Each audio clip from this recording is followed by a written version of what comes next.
दोस्तों नमस्कार। दोस्तों, आज का जो टैट का पेपर हुआ है कैसा हुआ आप सभी का। उम्मीद है कि अच्छा ही हुआ होगा, क्योंकि जो पेपर था वो मॉडरेट था। आई थिंक 90 मार्क्स तो आप ला ही सकते हो इस पेपर में, और इतना ज़्यादा टफ नहीं लगा मुझे। बाकी सारा जो हर इंसान का अलग अलग पॉइंट ऑफ व्यू हो सकता है। ये है बी सीरीज जिसकी हम आंसर की डिस्कस करने वाले हैं। सो क्वेश्चन नंबर 1 से 150 तक हम एक ही वीडियो में सारे क्वेश्चंस को डिस्कस करेंगे, ठीक है। बने रहेंगे आप अंत तक। पहला है हमारा साइकोलॉजी सेक्शन, इसके बारे में हम देखते हैं। क्वेश्चन नंबर 1 है आपके पास कि dash is the simplest form of thinking, creative thinking, abstract thinking, logical thinking और कंक्रीट थिंकिंग, ठीक है। हिंदी में बोले तो सृजनात्मक चिंतन, अमूर्त चिंतन, तार्किक चिंतन या मूर्त चिंतन। तो आप सभी को पता होगा कि हम जो भी चीज़ें सबसे पहले देखते हैं, जो हमारे सबसे नज़दीक होती हैं, वही सबसे सिंपलेस्ट फॉर्म होता है, मतलब उन्हीं को हम सबसे पहले जानते हैं। तो इसका आंसर होगा आपका ऑप्शन नंबर डी, ठीक है। ऑप्शन नंबर डी आपका सही आंसर होगा। ऑप्शन नंबर डी क्या है? Concrete thinking, right. बढ़ते हैं आगे। कंक्रीट थिंकिंग इसका सही उत्तर होने वाला है।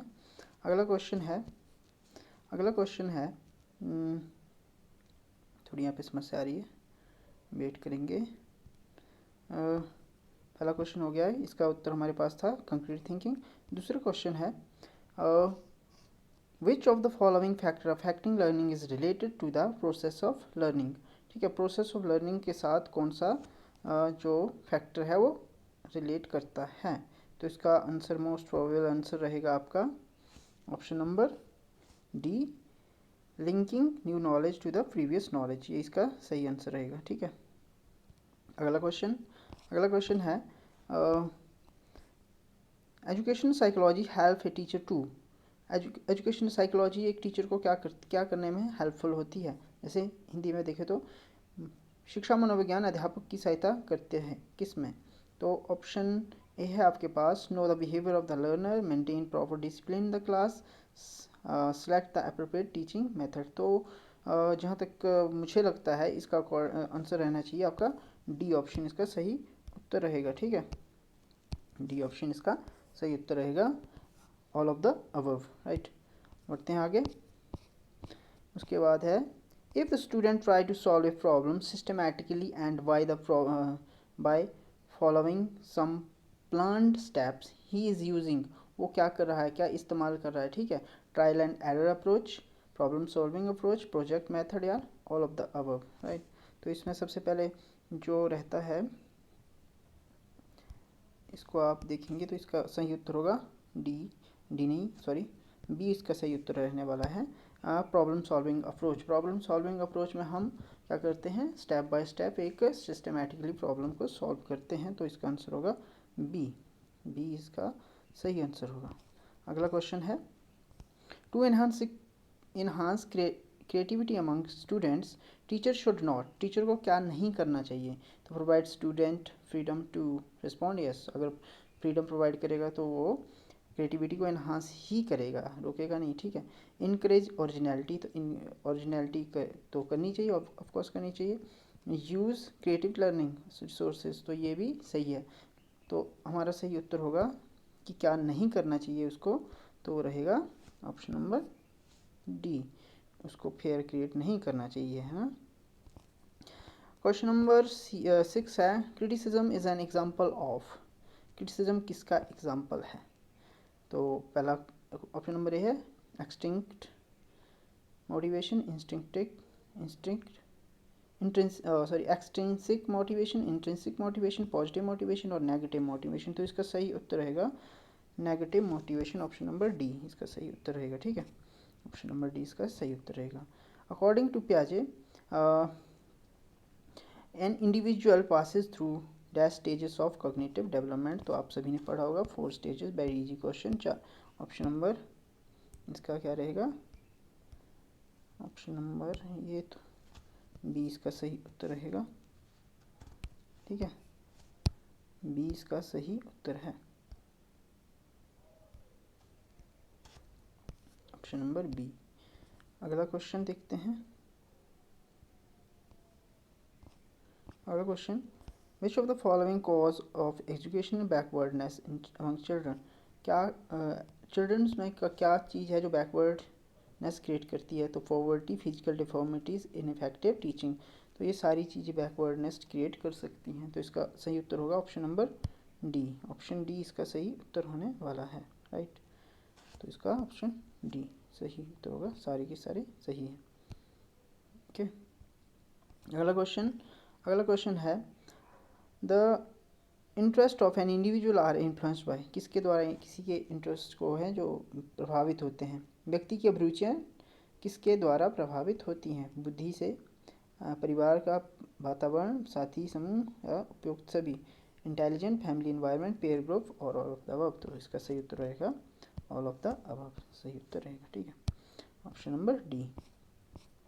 अगला प्रश्न है, dash is helpful to enhance imagination of students. इनमें से स्टूडेंट्स की इमेजिनेशन को कौन सी चीज़ इन्हांस करती है? तो इसमें रहेगा आपका option number B. Option number B आपका सही उत्तर रहेगा। What is the answer? Answer is your story telling method. अब कैसे? देखो, लेक्चर मेथड में तो कोई भी आपकी ये इमेजिनेशन इन्हांस नहीं होती, लेकिन स्टोरी टेलिंग मेथड में आप इमेजिन करते हैं कि ऐसा हुआ होगा, वैसा हुआ होगा।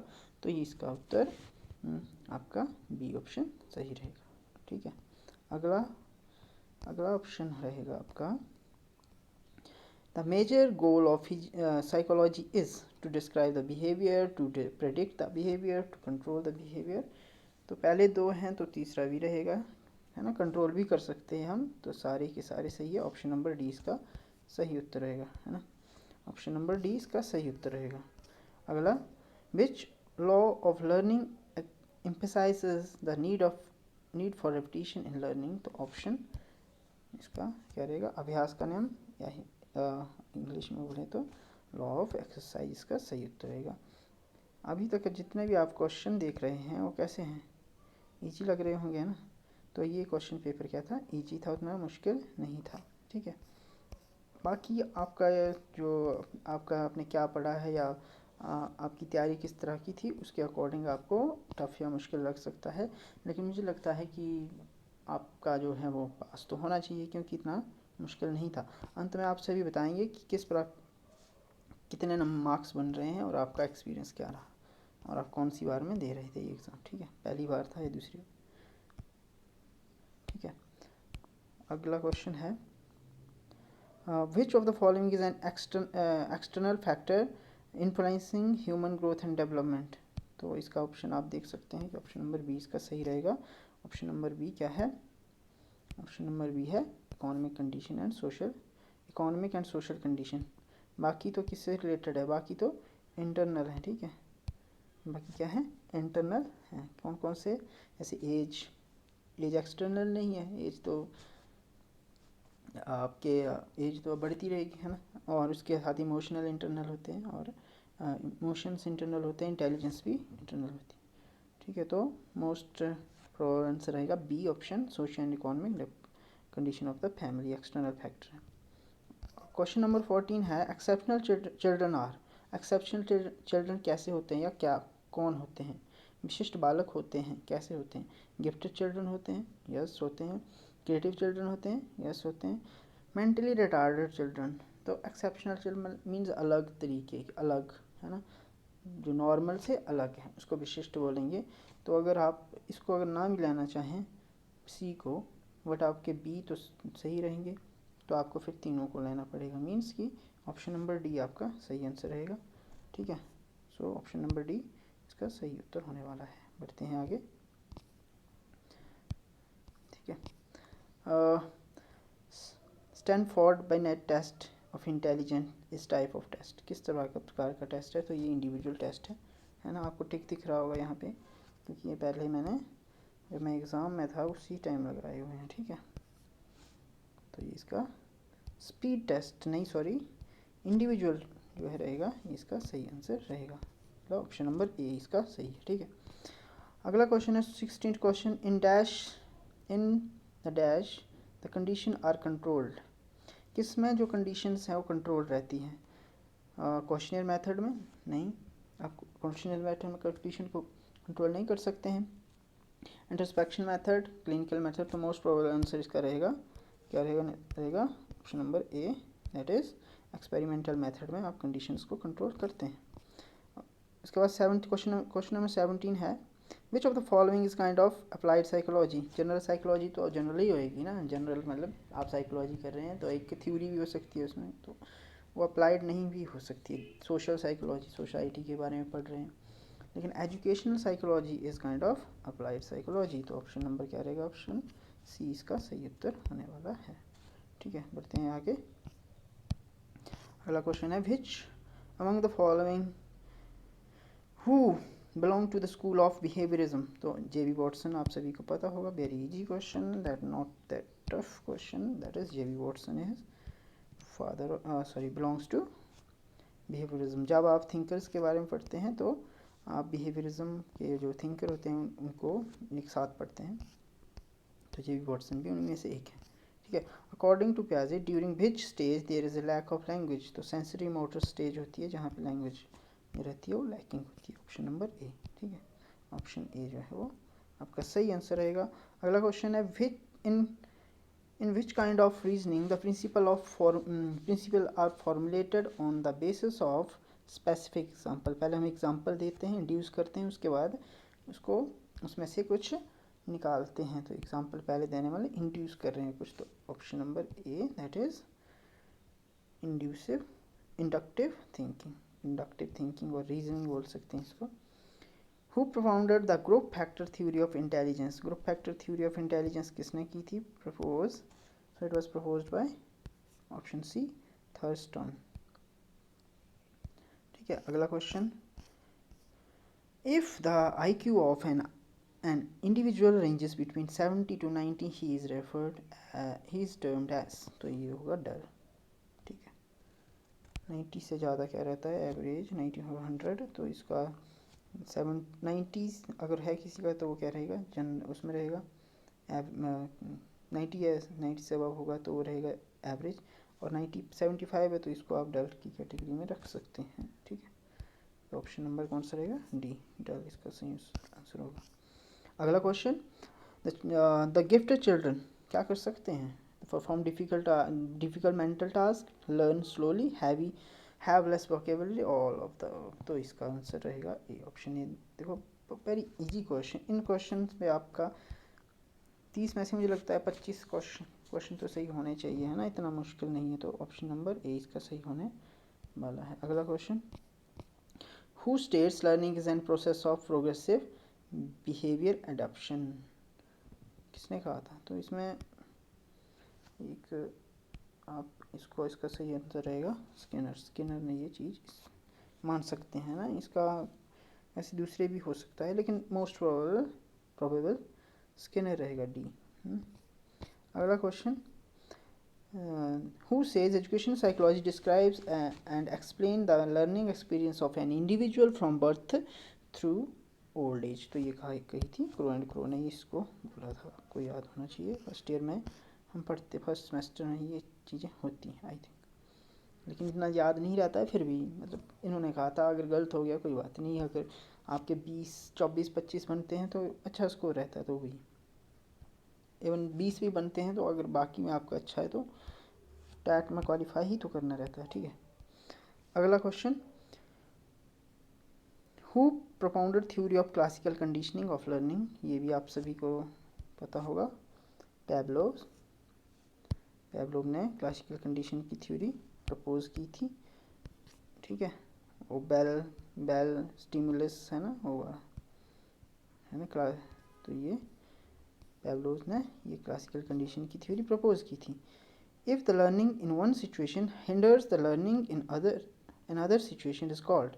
एक कंडीशन में कोई लर्निंग की है, वो दूसरी कंडीशन में अगर अवरोध या हिंड्रेंस पैदा कर रही है, उत्पन्न कर रही है, तो उसको क्या कहेंगे? किस प्रकार की लर्निंग रहेगी वो? तो रहेगी नेगेटिव ट्रांसफ़र ऑफ लर्निंग, है ना। मैंने यहाँ पे कुछ करना सीखा और दूसरी जगह वो चीज़ मेरे को नुकसान कर रही है, तो negative transfer of learning, that is correct answer 27।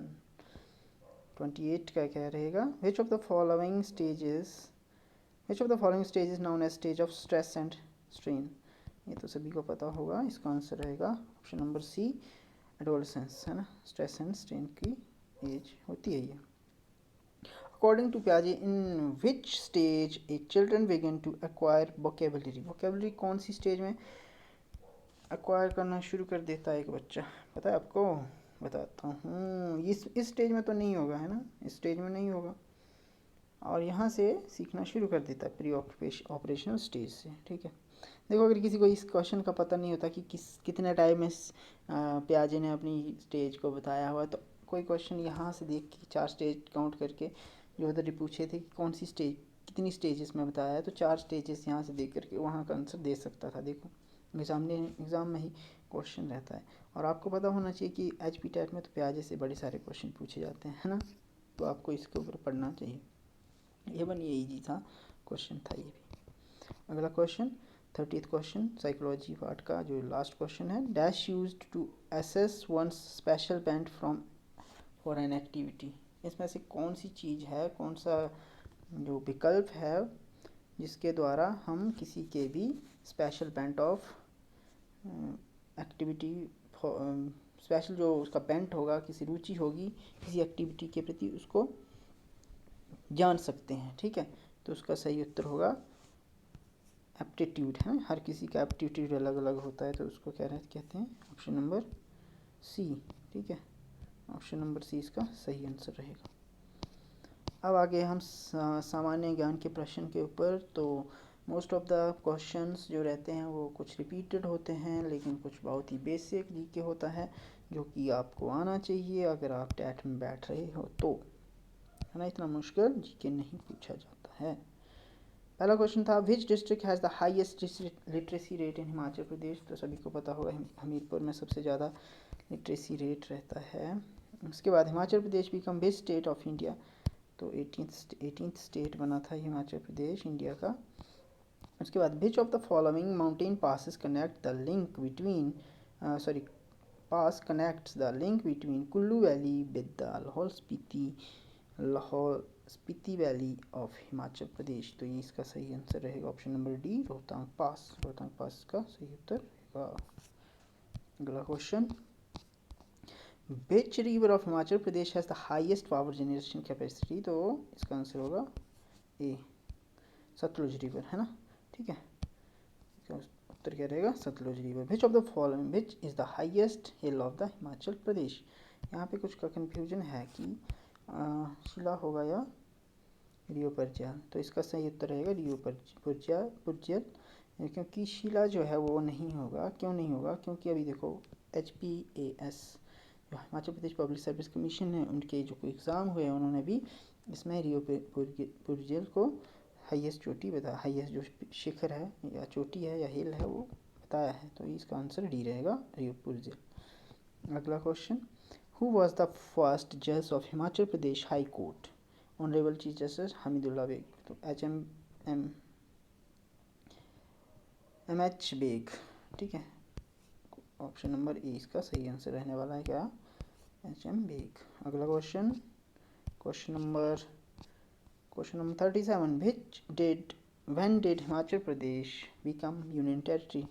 तो वेरी इजी क्वेश्चन, 1 नवंबर 1956 को हिमाचल प्रदेश यूनियन टेरिटरी बना हुआ है।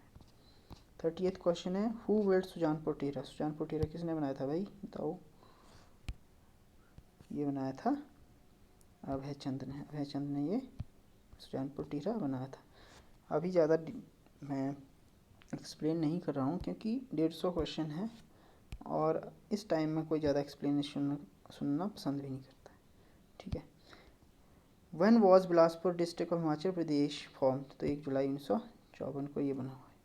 तो इसका आंसर क्या रहेगा? आंसर रहेगा option number D. Option number D इसका सही उत्तर रहने वाला है। अगला क्वेश्चन है question number 40, 39 and then 40। 38th का जो उत्तर रहेगा वो रहेगा डी, अभयचंद, और 38th का अभयचंद, 39th का 1 जुलाई 1954, और जो 40 है उसका रहेगा, क्वेश्चन क्या है, व्हेन वाज कालका शिमला रेल बिल्ट, तो ये रहेगा आपका 1903 में ये बना था वो, 1903 इसका सही उत्तर होगा। अगला question, which district of Himachal Pradesh is first in tomato production, तो ये 44% के साथ आपका सोलन डिस्ट्रिक्ट जो है पहले नंबर पर रहेगा, ठीक है। अगला question, which is the largest river of Himachal Pradesh in term of volume of water, अगर सबसे बड़ी लंबी ऐसे जनरल टर्म में की जाए तो क्या है, सतलुज रिवर है, लेकिन अगर वॉल्यूम ऑफ वाटर की बात की जाए तो चेनाब में सबसे ज़्यादा वॉल्यूम रहता है, तो इसका answer option number A, Chenab river. अगला क्वेश्चन है, how many member are there in Himachal Pradesh Vidhan Sabha at present, मतलब how many female members are there, है ना, तो 3 मेंबर हैं, 3 मेंबर हैं, ऑप्शन नंबर बी इसका सही उत्तर होगा। अगला question, in which year did Dhami firing take place, तो 1939 में ये चीज़ हुई थी, ऑप्शन नंबर 20 का सही उत्तर होने वाला है।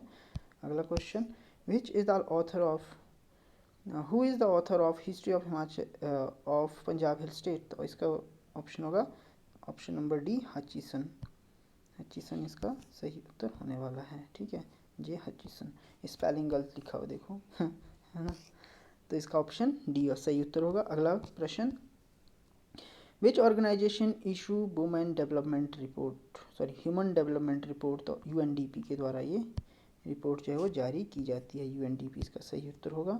अगला question, how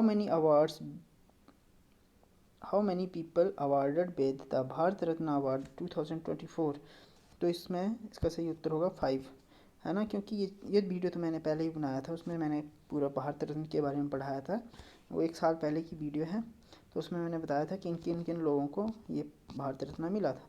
who founded the forward block, तो इसकी स्थापना किसने की थी, आप देख भी सकते हैं, इसकी स्थापना की थी सुभाष चंद्र बोस ने, ऑप्शन नंबर ए, और 40th क्वेश्चन।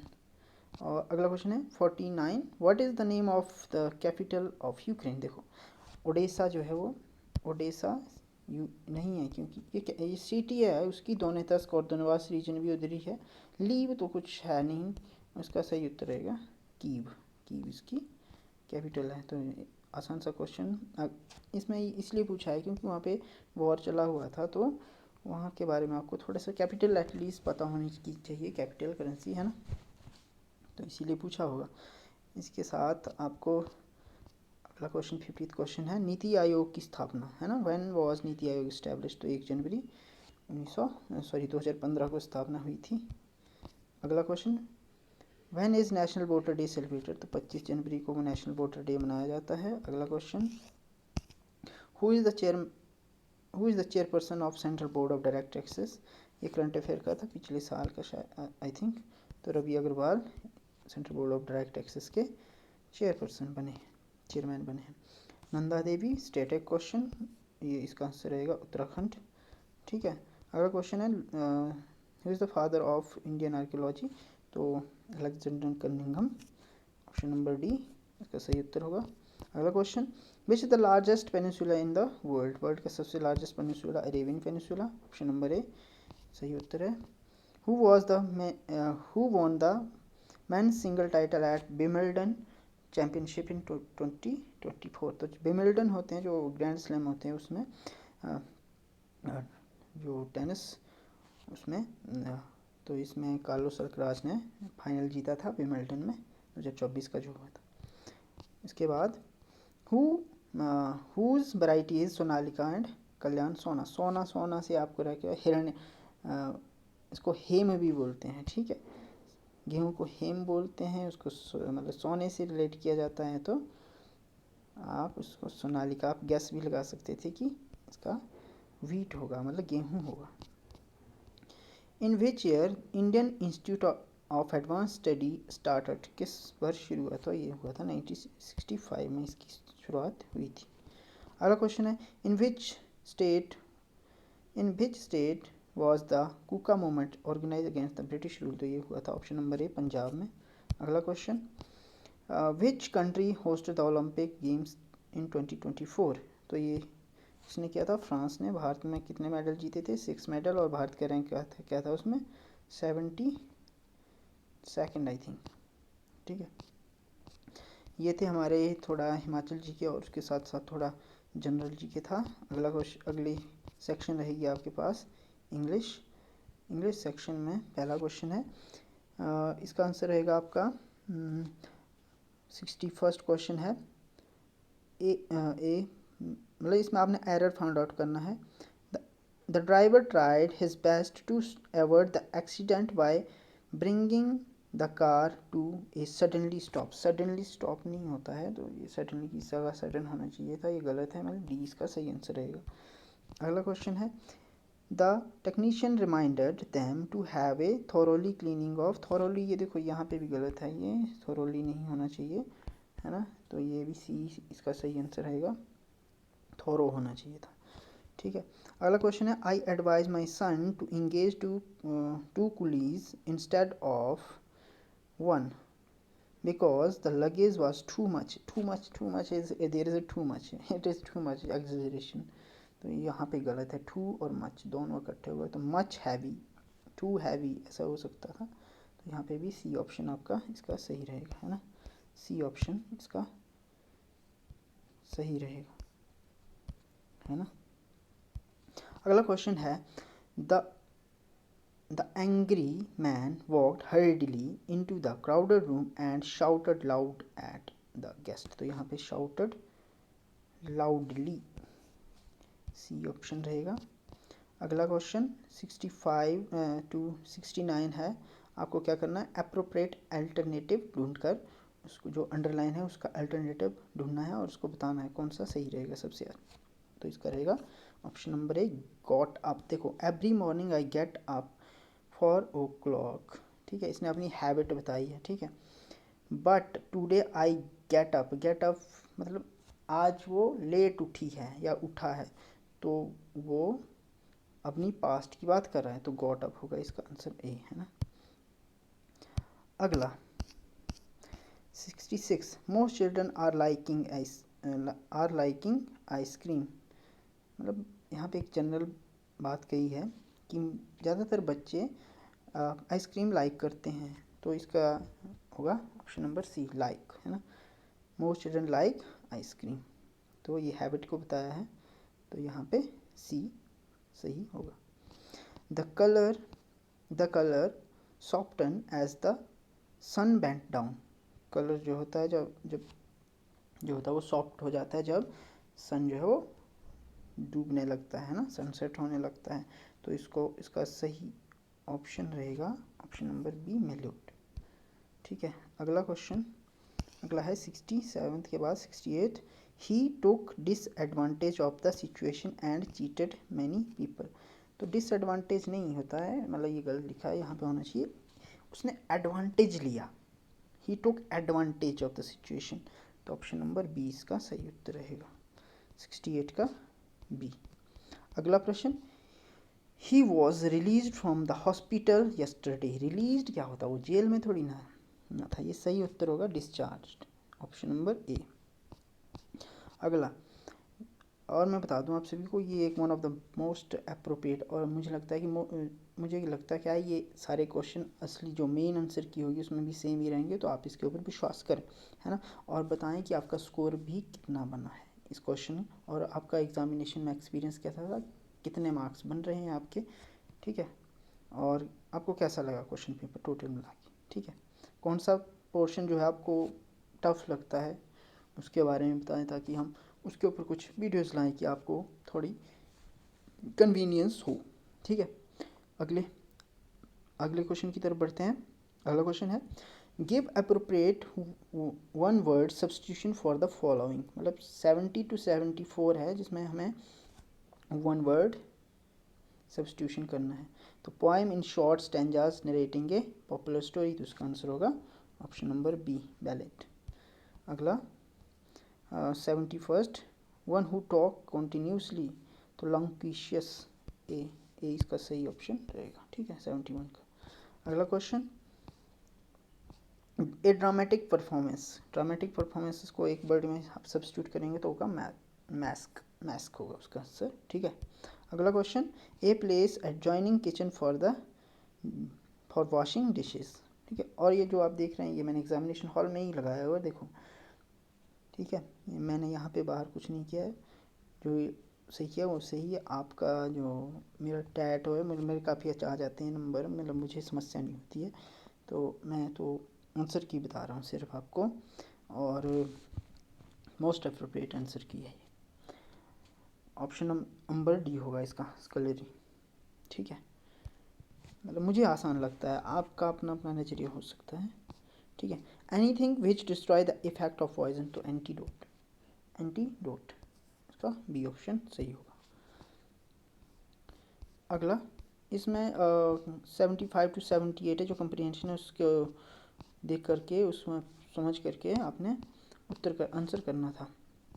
तो इसमें रहेगा, पहले का रहेगा the main idea in the first passage, तो इसमें रहेगा इकोनॉमिक्स ऑफ न्यूज़पेपर के बारे में इसमें बात की गई है, जो 76 का है बी, और 75 रह गया आई थिंक, तो इसमें इसका रहेगा सब्सक्राइबर एंड एडवर्टाइज़र, इसका बी रहेगा।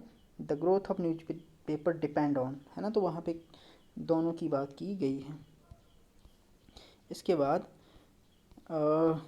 The word goal in the passage means, तो मैंने तो एग्ज़ाम में तो मुझे ये लगा, लेकिन ये भी हो सकता है, तो इन दो में से एक होगा, लेकिन बी के साथ आप ज़्यादा जाएंगे, है ना। देखो मैंने यहाँ पे गोला भी लगाया हुआ है कि यहाँ डाउटफुल है, लेकिन इसका ज़्यादातर बी रहेगा।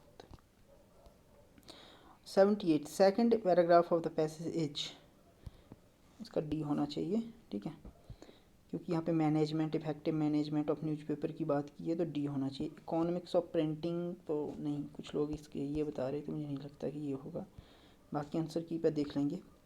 ठीक है, identify the appropriate alternative from the given option for filling the blanks given below, तो यहाँ पे जो आपने अप्रोप्रिएट ऑप्शन देखना है 79 to 84। The passenger were afraid but the captain dash them that there was no danger, तो उसने क्या किया था, एश्योर्ड कि यहाँ पे कोई डेंजर नहीं है, एश्योर्ड इसका सही आंसर होगा। अगला क्वेश्चन होगा, diseases are dash through contact with infected animal, तो इसका ट्रांसमिटेड होती है ना, ट्रांसमिट होती हैं, ट्रांसमिटेड ए। अगला क्वेश्चन है, he has full facts dash but it is deliberately hiding them, तो इसका आंसर होगा सी, अप हिज स्लीप्स, उसके पास सारे फैक्ट हैं लेकिन उसको हाइड कर रहा है डेलिबरेटली। इसके बाद 82 का होगा option number D, hit upon, उसको आइडिया आया, हिट, इसका सही आंसर ये होगा। और ये रहेगा आपका बी, बारिंग, 83 का बारिंग होगा option. He is dash by nature and so avoid all company timid, abides all company, तो इसका आंसर होगा टिमिड ए। इसके बाद जो ईडियम्स दिए हैं उसका जो सही मीनिंग है आपने ढूंढना है, तो पहला है मैरी एज क्रिकेट, तो ये मैंने पॉइंट पढ़ाई थी 8th या 9th में, तो वहाँ पे कुछ था, जो क्रिकेट रहता था वो बिल्कुल ही मस्त रहता था, कोई टेंशन नहीं है उसको, तो उसका वहाँ से मैंने किया कि to be free, care free, मत ज़्यादा टेंशन नहीं लेता था, यहाँ वहाँ से मेरा ये आंसर हो गया। फिर टू रूल द रोस्ट, तो इसका आंसर होगा टू डोमिनियर। अगला क्वेश्चन है, to fly off the handle, तो ये होगा, इसका आंसर होगा to lose one's temper, option number B 87 का। और 88 का रहेगा one on the spur of the moment, मतलब एकदम से, है ना, कि मैंने कुछ बोल दिया बिना सोचे समझे, है ना, कुछ कर दिया बिना सोचे समझे, तो at the spur of the moment means at once without any deliberation, कुछ कर देते हैं हम, कुछ बोल देते हैं बिना सोचे समझे, तो वो होता है on the spur of the moment, है ना, बिना सोचे समझे बोल दिया कर दिया, तो उसको बोलते हैं at the ones without any deliberation. इसका आंसर क्या रहेगा, बी, इन सॉरी ए मैंने बता दिया है आपको। और अगला क्वेश्चन है, a hard nut to crack, मतलब डिफ़िकल्ट टास्क, डिफ़िकल्ट प्रॉब्लम और task, C. To smell a rat, तो इसका आंसर होगा D, to suspect a trick. अब जीके के क्वेश्चन आ गए हैं, जो कि मेरा फेवरेट पार्ट है। मैं इसमें बहुत मतलब मोस्ट ऑफ द क्वेश्चन मैं सही करता हूँ, ज़्यादातर मुझे आसान लगता है। मतलब मैं अगर किसी पार्ट के ऊपर ट्रस्ट करता हूँ तो यही वाला पार्ट है। मुझे लगता है कि हर किसी को ये आना चाहिए, क्योंकि 60 मार्क्स होते हैं, उसमें अगर आप 45 भी लेते हैं तो उसमें आपका आधा कम हो जाता है। अगर आपको दूसरी सेक्शन नहीं भी आती है तो 90 मार्क्स आपके बन जाते हैं। तो आपका जीके जो होना चाहिए वो डाइवर्स होना चाहिए। इसके लिए आप एनसीईआरटी की सहायता ले सकते हैं। आपको एनसीईआरटी पढ़नी है और उसको थॉरोली पढ़ना है, मतलब, है ना। सो बढ़ते हैं आगे, सोशल साइंस की क्वेश्चंस को डिस्कस करते हैं। मेरी वन लाइनर क्वेश्चन होते हैं, इसमें ज़्यादा कोई फैक्ट्स या कुछ थ्योरी होती नहीं है इन्वॉल्व, इसमें सिर्फ फैक्ट का ही बोलबाला रहता है। Okay, so the government has dash organ. कितने होते हैं? 3 ऑर्गन होते हैं, 3 अंग होते हैं। कौन से? विधानपालिका, कार्यपालिका और न्यायपालिका, 3 अंग। Option number A. अगला, what was the literacy rate of women in India according to 2011 census? 65%। Who was the last ruler of Nepal? तो देखो, ये तो मैंने लगाया था तुक्का, मतलब ये 2 मैंने निकाल दिए थे क्योंकि ये नहीं थे मेरा। देखो, मुझे नहीं पता था एक्चुअली, मैं बोलूँ तो मुझे नहीं पता था कि कौन सा उत्तर होगा इसमें, लेकिन मैंने किया क्या। देखो, ये बहादुर, ये प्रताप है, ये बहादुर है, यहाँ पे इंद्र है, तो मैंने लगा दिया कि इन 2 में से एक होगा। और फिर अब देखो, उसमें 50-50 में आ गया, तो आपको एक लगाना ही, और वैसे भी नेगेटिव मार्किंग नहीं है, तो मुझे ज़्यादा सही ज्ञानेंद्र लगा, क्योंकि बीरेंद्र थोड़ा जनरल जैसा नाम है, वैसे हो सकता है, लेकिन ज्ञानेंद्र मुझे सही लगा, जो कि सही था, और मैं लकी रहा इसमें, इस मामले में। ठीक है, मैं रियलिटी बता रहा हूँ, बाकी हर चीज़ हर किसी को पता नहीं हो सकती, ये मैं मानता हूँ, लेकिन आपको एक तरीके से कुछ गैस लगाने। कई बार सिमिलर जैसे नाम दिखते हैं, जैसे वहाँ पे बड़ा लीव और कीव, तो वहाँ पे 2 ऑप्शन आप काट के पहुँच सकते थे कि लीव क्या होता है, कीव होगा।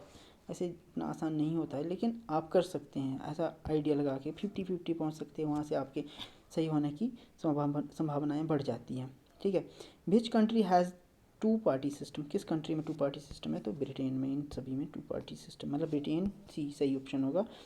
बाकी चाइना में 1 पार्टी सिस्टम है, इंडिया में मल्टी पार्टी सिस्टम है, पाकिस्तान में भी मल्टी पार्टी है, तो ये सी रहेगा इसका उत्तर।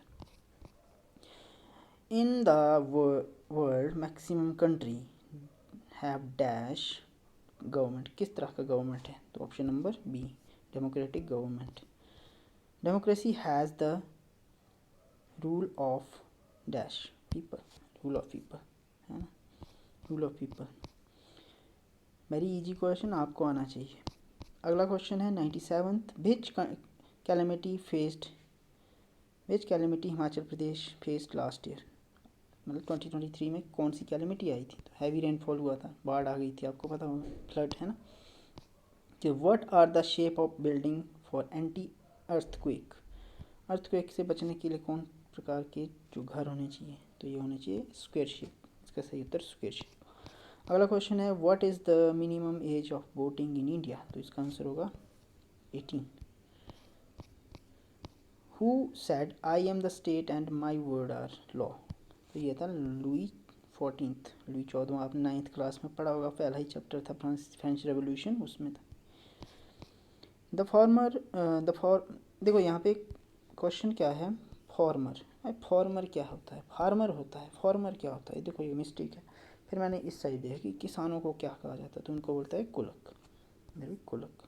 तो यहाँ पे तो नॉर्मली में तो फॉर्मर क्या है, मतलब समझ नहीं आता, फिर बंदा तो यही करेगा कि फॉर्मर पता नहीं क्या चीज़ है। तो इसका लेकिन सही आंसर रहेगा बी, कुलक बोलते थे किसानों को। According of area, according of area कौन सी इंग्लिश? चलो जो भी, क्षेत्रफल के आधार पर भारत का सबसे बड़ा राज्य कौन सा है? राजस्थान। ये वेरी इजी क्वेश्चन, आपको पता होना चाहिए। विच is the most productive area? तो आपको पता होना चाहिए कि जहाँ पे प्लेन होगा, जहाँ पे बारिश होगी, जहाँ पे फ्लड प्लेन्स होते हैं, वहाँ पे क्या होती है? उपजाऊ मिट्टी होती है, तो वहाँ पे मोस्ट प्रोडक्टिव एरिया होती है। फिर गंगा नदी की लेंथ कितनी है? तो 2500। गंगा नदी की लंबाई पूछिए यहाँ पे, है ना, तो कितनी है? आपको पता होना चाहिए कि 25 25 मतलब यहाँ पे क्या था, यहाँ पे 2500 आएगा, दिया हुआ है। अगला क्वेश्चन बी ऑप्शन। अगला question, when did the Indian constitution implemented, adopt कब हुआ था इस डेट को, 26 नवंबर 1950 को, और इम्प्लीमेंट कब हुआ था, 26 जनवरी 1950 को। तो ये सी ऑप्शन सही रहेगा। अगला प्रश्न, how many members election commission has, election commission में कितने मेंबर होते हैं, 3 मेंबर होते हैं, एक मुख्य चुनाव आयुक्त और दूसरे अन्य, 2 अन्य होते हैं, तो 3 मेंबर, सी ऑप्शन इसका सही होगा। How many houses Indian parliament has, तो लोकसभा राज्यसभा 2। अगला क्वेश्चन, हु इज़ द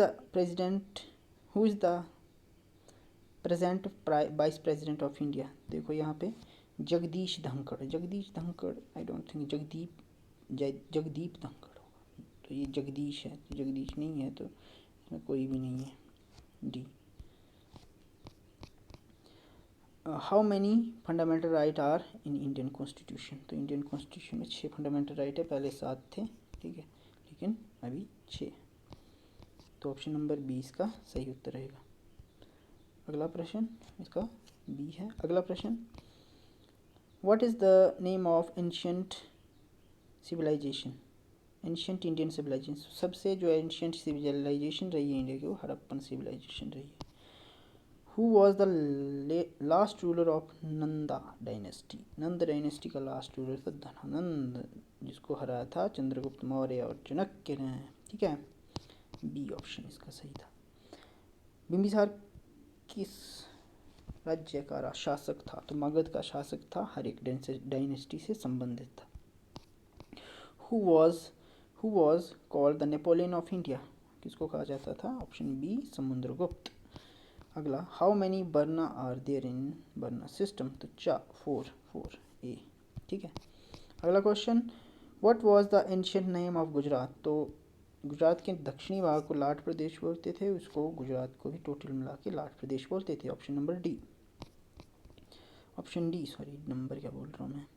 अगला question, who was Draupadi, Draupadi कौन थी, तो आप, ये तो बहुत ईजी क्वेश्चन है, वाइफ ऑफ पांडवास। अगला question, what where is Sanchi Stupa Bhopal में, ठीक है। अगला, what when was Swami Mahavir born, तो 540 भी होता है, कन्फ्यूजन रहता है, लेकिन यहाँ पे रहेगा आपका 599।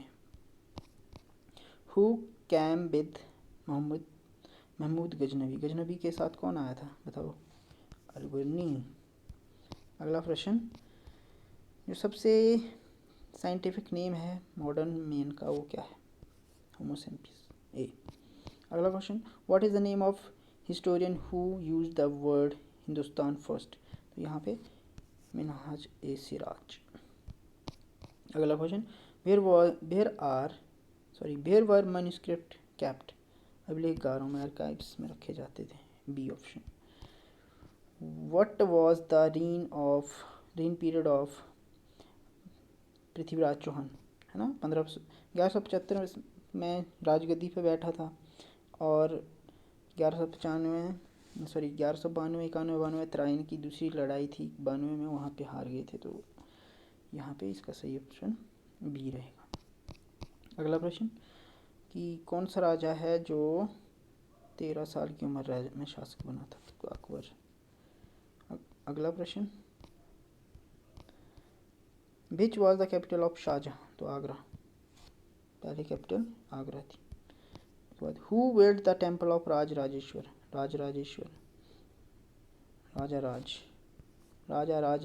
ने बनाया था, ठीक है, तो राजा राज चोला है ना, ये ऑप्शन इसका सही रहेगा।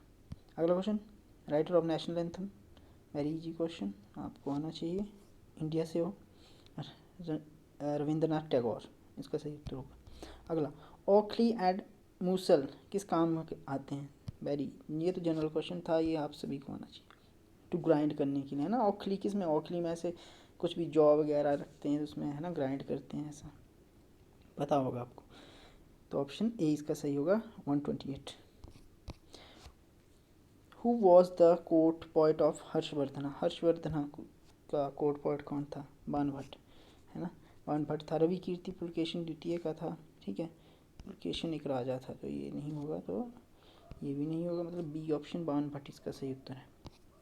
अगला क्वेश्चन है, where was the first British factory started? देखो यहाँ पे कन्फ्यूजन इस मामले में है कि यहाँ पे कौन सी फैक्ट्री की बात की गई। फर्स्ट फैक्ट्री तो सूरत में थी, ठीक है। ब्रिटिश ने फर्स्ट फैक्ट्री सूरत में लगाई थी, लेकिन यहाँ पे बैंक ऑफ एंड रिवर पूछा है, तो मतलब यहाँ पे सबसे पहले किसी नदी के किनारे, तो हुगली नदी के किनारे होना चाहिए। लेकिन फर्स्ट फैक्ट्री तो कौन सी थी? वो सूरत में होगी, तो डी भी हो सकता है, सी भी हो सकता है, लेकिन अभी के लिए मान के चलो सी। क्योंकि बंगाल में जो ईस्ट इंडिया में सबसे पहले, मतलब बंगाल में पहली फैक्ट्री जो स्थापित की थी वो हुगली नदी के किनारे की थी, तो उस हिसाब से ये बी होगा। अब रेफरेंस क्या है इस क्वेश्चन को बनाने का, उसके आधार पर ये आंसर डिपेंड करता है, ठीक है। मोस्टली इसका उत्तर आना चाहिए सी, और डी आए तो कोई हर्ज, मतलब कोई ऐसा सरप्राइज होने की ज़रूरत नहीं होगी, क्योंकि इसका ऑप्शन डी भी हो सकता है अगर वो सूरत को माने, लेकिन सूरत ये सिर्फ नदियों के रेफरेंस दी है ना, तो उस हिसाब से ये होना चाहिए। When was battle of Plassey fought? कब लड़ी गई थी? 1757 में। ज़्यादा स्टोरी नहीं बनाऊंगा क्योंकि वीडियो लंबी हो गई है। When was the battle of Buxar fought? कब लड़ाई हुई थी बक्सर की? 1764 में। अगला question, who was called the Sher Mysore? Mysore का शेर टीपू सुल्तान, है ना। Dalhousie started the principle of doctrine of lapse, start की थी ना। Which country grew the crop of indigo? कौन सी कंट्री जो इंडिगो उगाती थी? तो इंडिया। इंग्लैंड में कहाँ होगी, है ना। तो अगला question, Indian parliament include, India की पार्लियामेंट क्या क्या आता है? तो ऑप्शन नंबर डी होगा लोकसभा, राज्यसभा और प्रेसिडेंट, आर्टिकल 79। अगला, who is the leader of ruling party in Lok Sabha? कौन होता है? Option B prime minister. Who how many nominated member were in Lok Sabha? पहले अभी देखो 104th कॉन्स्टिट्यूशनल अमेंडमेंट हुआ था, उसमें हटा दिया गया था, मतलब उसमें जो नॉमिनेटेड मेंबर होते थे उनकी ख़त्म कर दिया है, तो अब उसमें कोई नॉमिनेटेड मेंबर नहीं होता है। लेकिन पहले क्या होता था? पहले 2 मेंबर चुने जाते थे, राष्ट्रपति चुनता था, है ना, एंग्लो इंडियंस। 2, आंसर सी होगा। अगला 139, when was Jallianwala Bagh massacre happened? कब हुआ था ये? तो अप्रैल 13 अप्रैल 1919। हमारे सर ने बताया था बैसाखी के दिन हुआ था, याद है मुझे, पता नहीं 8th में पढ़ा था। ये 13 अप्रैल 1919। उसके बाद भी कई बार पढ़ चुके हैं, लेकिन उनकी स्टोरी कुछ अलग थी, उन्होंने बताया था, तो वो याद रहती है, ठीक है। तो 13 अप्रैल 1919 इसका सही उत्तर होगा। Where is Indian supreme court? देखो इसका इंडियन सुप्रीम कोर्ट अभी जो रजिस्ट्रेटेड है वो है दिल्ली में, लेकिन देखो chief justice of India time to time change कर की जा सकता है, लेकिन सीट को चेंज किया जा सकता है, लेकिन आज तक कभी नहीं हुआ कि चेंज किया गया हो, तो ये दिल्ली में है।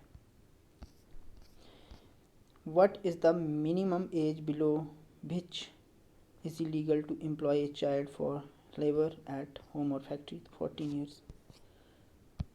अगला question, who was the when was the second world war ended? कब हुई थी एंड? तो 1945 में। 1939 से शुरू हुई थी, सितंबर 1939 में स्टार्ट हुई थी, और 1945 में ख़त्म हुई थी अगस्त, जब हिरोशिमा और नागासाकी में बम डाले गए थे, है ना। तो ऑप्शन नंबर बी इसका सही उत्तर होगा, 1945। What was the age of the Bhagat Singh when he was hanged? तो उनकी 23 साल उनकी उम्र थी, ठीक है। अगला प्रश्न, who started the temple entry movement? तो इसका सही उत्तर रहना चाहिए अम्बेडकर। और अगला question, who said Hindu religion crushed women?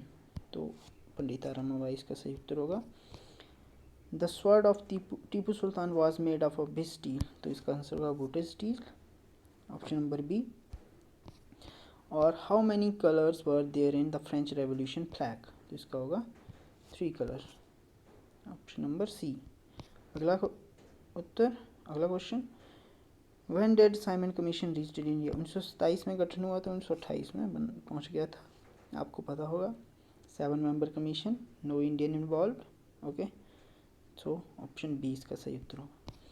What was the old name of Tokyo? Very random question, जरूरी नहीं है सही करो आप, लेकिन इसका उत्तर होगा Edo. Last question of this video and that का क्वेश्चन, जो आज का आर्ट्स का टैट क्वेश्चन पेपर था उसका, हु स्टार्टेड चिपको मूवमेंट? तो ये स्टार्ट किया था सुंदरलाल बहुगुणा ने स्टार्ट किया था, 1972-73 में शुरू हुआ था, 73 में।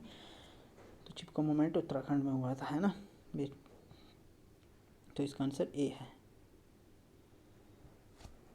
तो ये थे हमारे आज के टैट के सारे प्रश्न। बताना कि आपका क्वेश्चन पेपर कैसा गया है, आपका पेपर कैसा गया है, और आपके कितने क्वेश्चन सही बन रहे हैं। क्या आपका टैट कंप्लीट हो रहा है? नहीं हो रहा है तो अगली बार के लिए तैयारी कर दीजिए। आप सबसे ज़्यादा मतलब साइकोलॉजी आसान पूछी जाती है, आप ज़्यादा कॉम्प्लिकेटेड करते हैं, शायद इसी वजह से गलत होता होगा। बहुत सिंपल रखना है चीज़ों को और समझ के करना है। हम कई बार साइकोलॉजी में कुछ ज़्यादा सोच लेते हैं, उस चक्कर में हम कम नंबर ले आते हैं। उसके बाद जब इंग्लिश आती है, इंग्लिश को चलो कुछ लोगों की वीक होती है तो उसको छोड़ दें कुछ टाइम के लिए, लेकिन जो जीके होगा उसमें एनसीईआरटीज़ को आप प्रेफर कीजिए, किसी रैंडम बुक के ऊपर मत जाइए। और एनसीईआरटी को पहले कंप्लीट कर सकते हैं आप, और उसके बाद आप किसी दूसरी बुक पे जा सकते हैं। एनसीईआरटी बेसिक सोर्स है, वहाँ से कई सारी चीज़ें आपको सीखने मिल जाती हैं। उसके नोट्स भी पढ़ सकते हैं, एनसीईआरटी के नोट्स जो बने होते हैं वहाँ से भी आप सीख सकते हैं। ठीक है, बाकी मेहनत करते रहिए, अगर नहीं हुआ है तो अगली बार ज़रूर होगा आप सभी का।